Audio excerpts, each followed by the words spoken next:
Estudios bíblicos, palabra de vida, bienvenidos. Hoy con el tema señales de la segunda venida de Jesús y del fin de los tiempos de Mateo 24.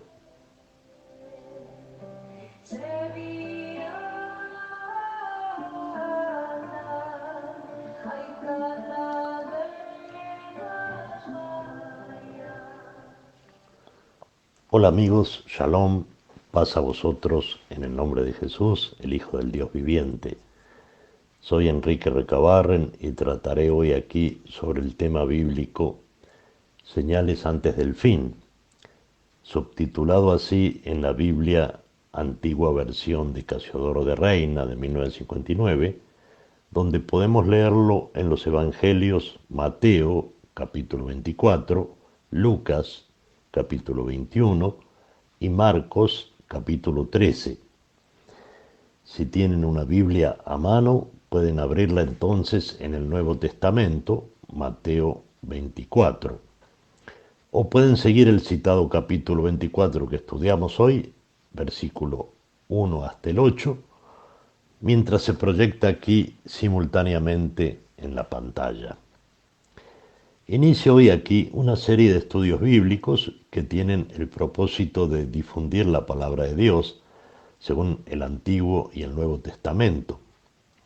Personalmente creo en Jesús como el Hijo de Dios y creo en un Padre Celestial llamado Jehová o Yahweh, según la Biblia, quien envió a Jesús como Mesías y lo resucitó entre los muertos para sentarlo a su diestra en el reino celestial, hasta que regrese a la tierra para instaurar ese reino entre nosotros.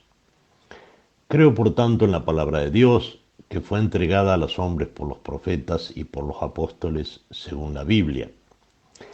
Quiero aclarar que este estudio no persigue fines de lucro, ni responde a ninguna iglesia o institución, ni demanda nada de los oyentes, solamente interés y respeto.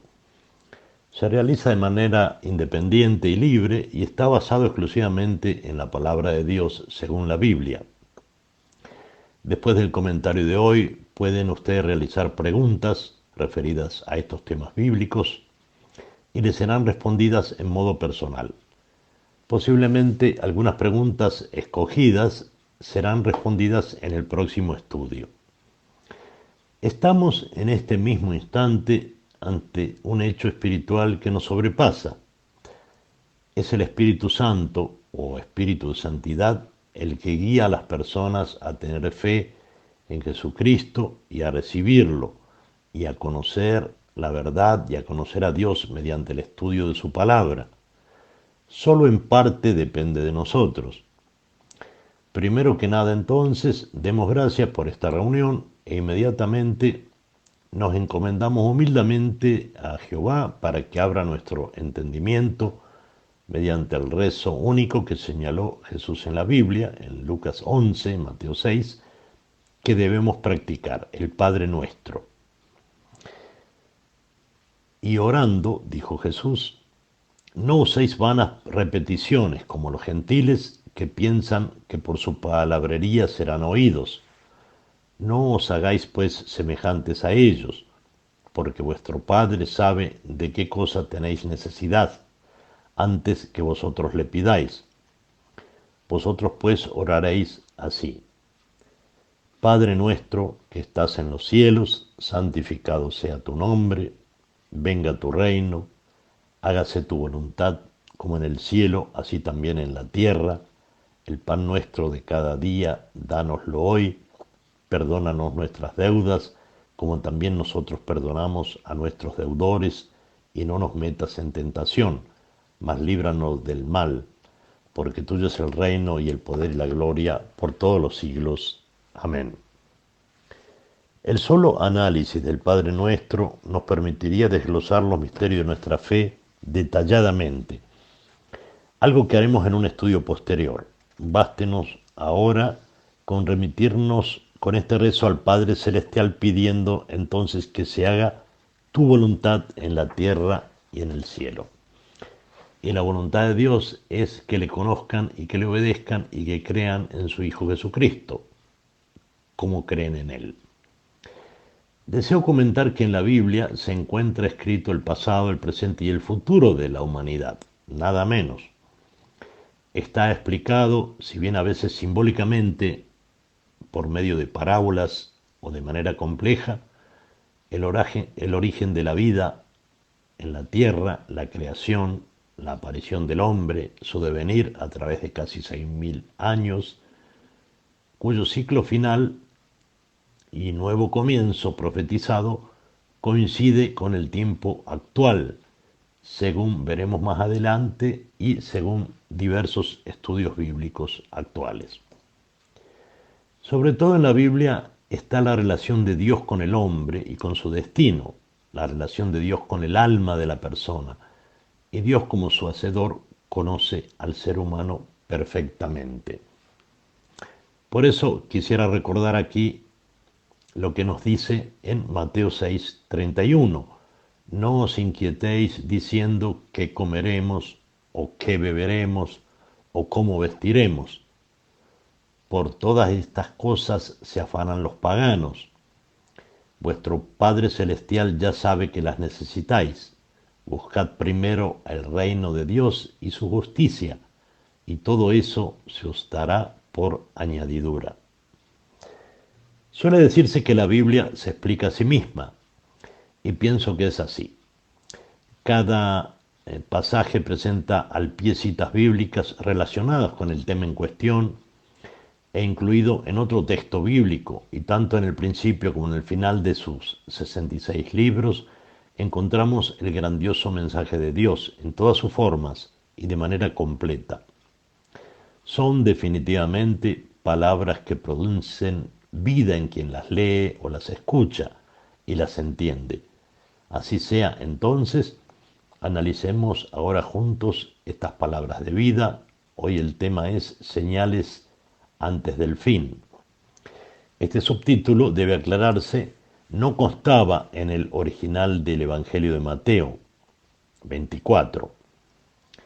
Vamos allí. Jesús predice la destrucción del templo. Cuando Jesús salió del templo y se iba, se acercaron sus discípulos para mostrarle los edificios del templo. Respondiendo él, les dijo: ¿Veis todo esto? De cierto os digo que no quedará aquí piedra sobre piedra que no sea derribada. Señales antes del fin. Y estando él sentado en el monte de los olivos, los discípulos se le acercaron aparte diciendo: Dinos, ¿cuándo serán estas cosas? ¿Y qué señal habrá de tu venida y del fin del siglo? Respondiendo Jesús les dijo: Mirad que nadie os engañe, porque vendrán muchos en mi nombre, diciendo: Yo soy el Cristo, y a muchos engañarán. Y oiréis de guerras y rumores de guerra. Mirad que no os turbéis, porque es necesario que todo esto acontezca, pero aún no es el fin. Porque se levantará nación contra nación y reino contra reino, y habrá pestes y hambres y terremotos en diferentes lugares, y todo esto será principio de dolores. En el versículo 1, Jesús profetizó que el maravilloso templo judío de Jerusalén sería destruido hasta no quedar ni una piedra, y así sucedería efectivamente 40 años después de su crucifixión, cuando en el año 70 los romanos invadieron la ciudad de Jerusalén y quemaron y destruyeron el templo, incluso derribando cada una de sus paredes en busca de oro. Y los judíos fueron esparcidos entre las naciones durante casi 2000 años. Solo quedó en pie una parte del muro exterior que rodeaba el templo, en la parte occidental, lo que desde entonces y hasta nuestros días se conoce como Muro de los Lamentos o Muro Occidental. A partir del versículo 4 entramos de lleno en el tema de hoy, cuando los apóstoles le preguntan sobre las señales que predecerían a su venida. La primera recomendación de Jesús a sus seguidores es: mirad que nadie os engañe, porque vendrán muchos en mi nombre diciendo yo soy el Cristo, y a muchos engañarán. Aquí debemos advertir que un signo evidente del tiempo que vivimos es el engaño económico, político, en los medios de comunicación, con la invención y difusión de noticias falsas o fake news, y finalmente el engaño religioso. En este último ámbito hay una gran proliferación de predicadores y mensajeros, podría decirse, de Jesús, que en verdad son engañadores, que sobreponen el propio interés personal de poder y de enriquecimiento, pero que incluso pueden embaucar a las personas creyentes o con cierto conocimiento de Dios. Pues eso es lo que nos advierte Jesús para los últimos tiempos, la proliferación de engañadores que se presentarán en su nombre, motivo por el cual es muy útil y necesario que las personas creyentes basen su fe en el conocimiento verdadero de Jesús y de Jehová, y puedan escudriñar y juzgar por sí mismos si quienes dicen venir en nombre de Cristo o de Dios son verdaderos religiosos o charlatanes engañadores, lobos disfrazados de cordero, como suele decirse, que no hacen la voluntad de Dios. Los hechos son determinantes en las personas. El máximo engañador profetizado en la Biblia es el anticristo, quien se presentará como Dios y practicará el engaño. Está citado en 2 de Tesalonicenses 1:4. Pero con respecto a la venida de nuestro Señor Jesucristo y nuestra reunión con Él, os rogamos, hermanos, que no os dejéis mover fácilmente de vuestro modo de pensar, ni os conturbéis, ni por espíritu, ni por palabra, ni por carta, como si fuera nuestra, en el sentido de que el día del Señor está cerca. Nadie os engañe en ninguna manera, porque no vendrá sin que antes venga la apostasía y se manifieste el hombre de pecado, el hijo de perdición, el cual se opone y se levanta contra todo lo que se llama Dios o es objeto de culto, tanto que se sienta en el templo de Dios como Dios, haciéndose pasar por Dios. A partir del párrafo 3 de Mateo 24, el Mesías responde enumerando hechos muy concretos y verificables. En efecto, muchos de nosotros hoy en día oímos, vemos y sentimos que en el mundo aumenta la violencia y aumentan las guerras, en Asia, en Oriente, en África, en Rusia, en Sud, en Centroamérica o en regiones dominadas por violentos estados islámicos.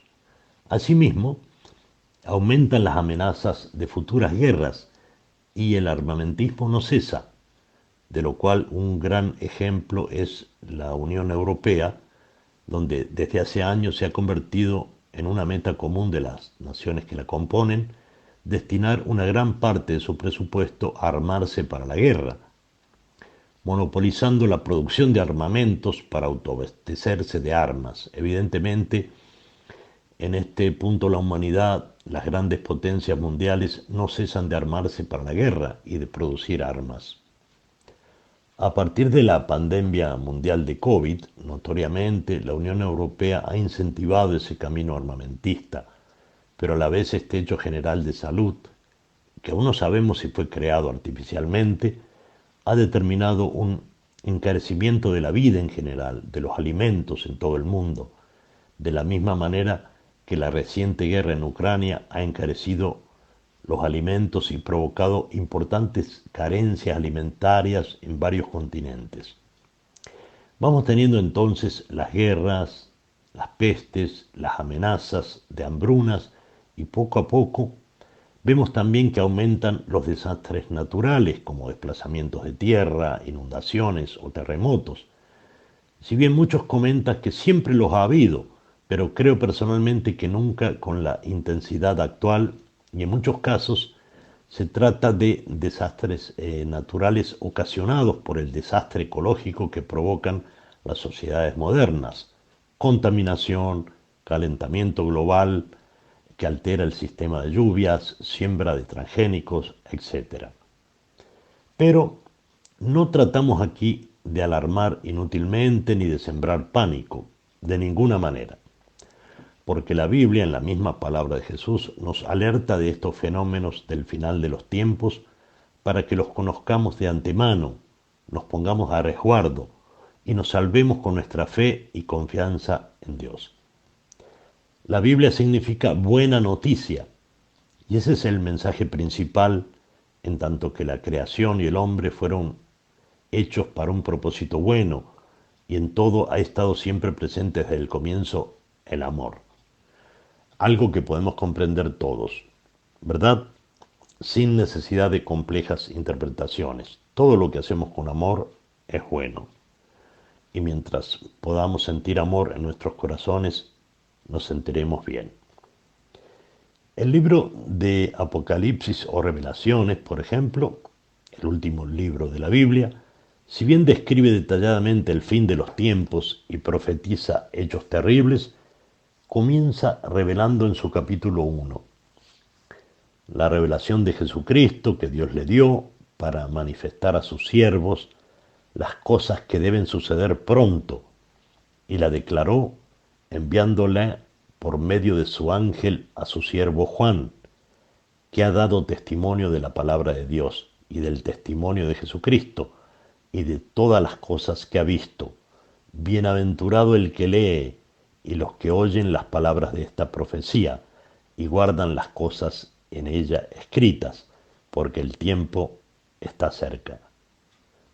Bienaventurado el que lee y los que oyen las palabras de esta profecía, dijo Jesús. Está claro que se trata de una bendición, de un hecho afortunado y positivo, el escuchar las palabras del Maestro Jesús de Nazaret, como anticipa en el capítulo 1 de dicho libro, porque todo está bajo control y dentro del plan de salvación de Dios, si guardamos sus palabras y le seguimos. Finalmente, en el párrafo 6 de Mateo 24, Jesús advierte precisamente: mirad que no os turbéis, porque aún no es el fin. Y finaliza en el párrafo 8 aseverando que todo lo profetizado aquí es principio de dolores. En efecto, muchos estudiosos de la Biblia comentan que estamos entrando en un periodo de tribulación previo a la gran tribulación que antecederá a la segunda venida de Jesucristo. Pero este tema será motivo de un nuevo estudio porque requiere de un análisis profundo y detallado. Baste simplemente consignar aquí ahora que en cuanto a las profecías del tiempo final, hay un paralelismo casi exacto entre las palabras proféticas de Jesús que acabamos de ver en el pasaje bíblico Mateo 24, 1:8 y la profecía del Apocalipsis 6, 1:8, donde se citan los 4 sellos y 4 jinetes o caballos del Apocalipsis.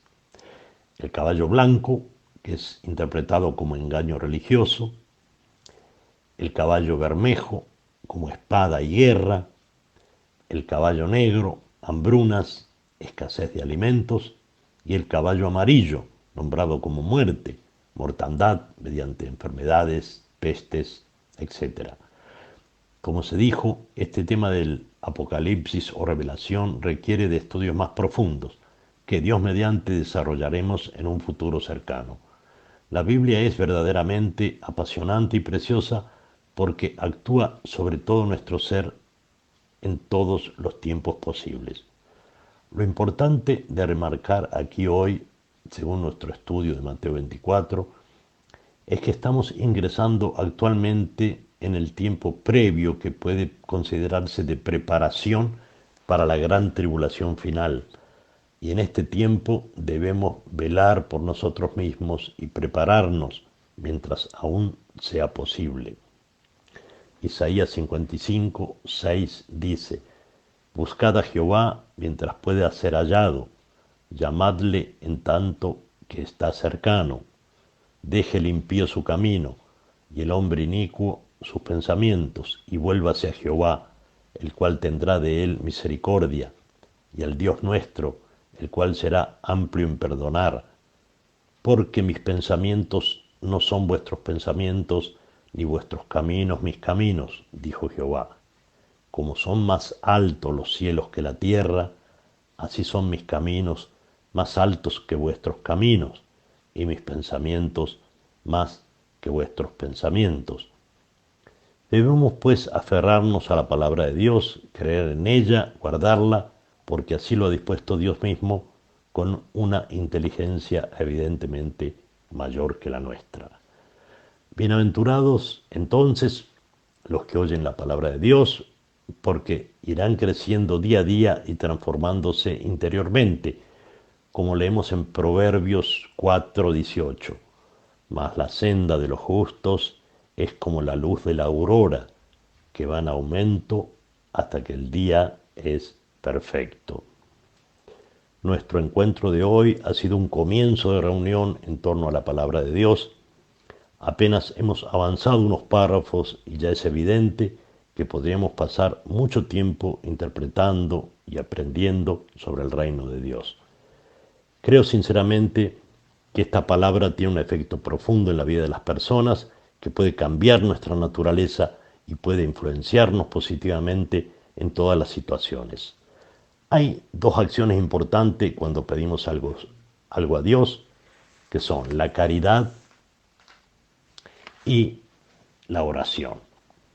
Por eso recomiendo a quien tenga un pedido hacia Dios que realice un acto de caridad con alguien necesitado, aunque sea un acto pequeño. Y en cuanto a la oración, que incluya su pedido antes de que cerremos este encuentro con el rezo de un Padre Nuestro, porque como fue dicho por Jesús, donde 2 o 3 estén congregados en mi nombre, allí estoy yo en medio de ellos.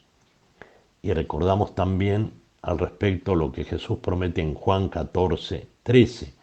Y todo lo que pidan al Padre en mi nombre, lo haré, para que el Padre sea glorificado en el Hijo.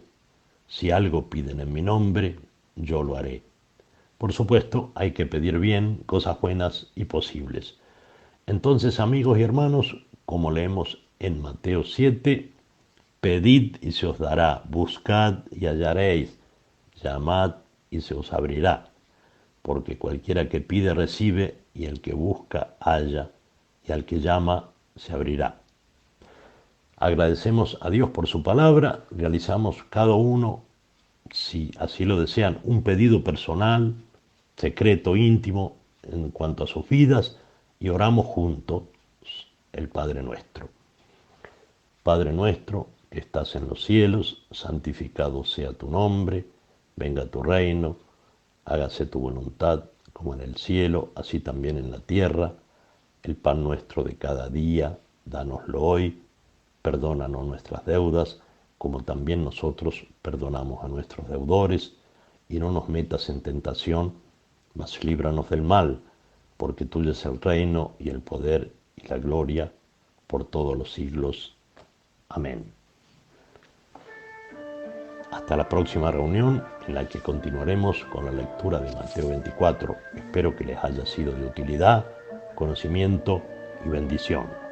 Shalom, la paz del Señor Jesús sea con vosotros.